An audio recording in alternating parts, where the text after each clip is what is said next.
Is it just me, or do Black Panther's characters resemble real black people? Someone great might have once said that fiction is grounded in truth.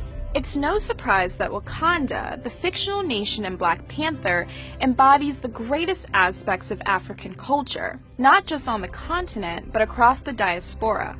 We are home. I spoke with a professor of Afro-American Studies, and together we came up with 4 real-life black figures that Black Panther's characters personify. It's now or never. Let's start with the movie's lead character, T'Challa.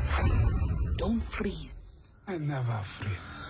While T'Challa's $90 trillion net worth seems out of reach for any human in the real world, it's his dedication to maintaining Wakanda's self-reliance and heritage that makes him similar to another great leader, Julius Nyerere of Tanzania. Nyerere was the first president of post-colonial Tanzania.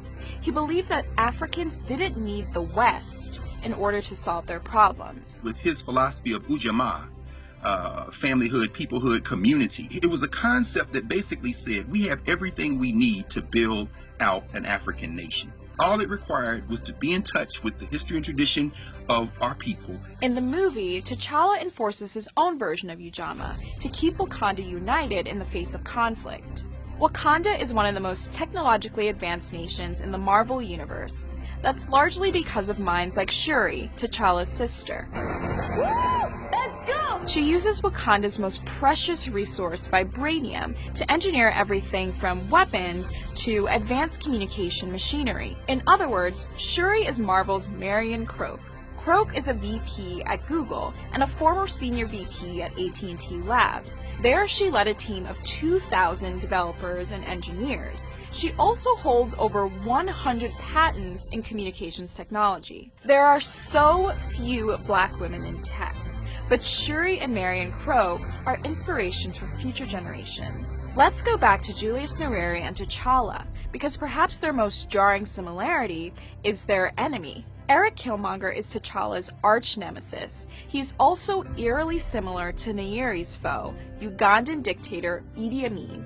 Amin invaded Tanzania in 1978, sparking the Uganda-Tanzania War. Killmonger, similarly, tries to take over Wakanda in the film. I'ma burn it all.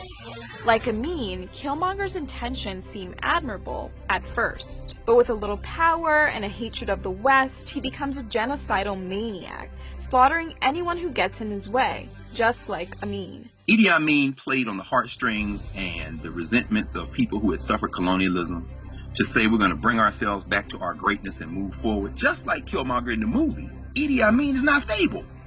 He's threatening to eat people. He's attacking members of his family. On a lighter note, I want to highlight a little-known fact about an important African-American figure. Just like Nakia, an intelligence operative and T'Challa's love interest, Josephine Baker was a spy. Baker is one of the most celebrated performers of the early 20th century. After she left a segregated St. Louis for Paris, the city that launched her career, she found herself gathering intelligence for the French resistance. Later in life, Baker returned to the US and advocated for the equal rights of black people. Similarly, Nakia convinces T'Challa that Wakanda needs to do more for black people around the globe. You get to decide what kind of king you are going to be. Black Panther has broken ground and box office records. It's a prime example of what Hollywood should embrace, diversity.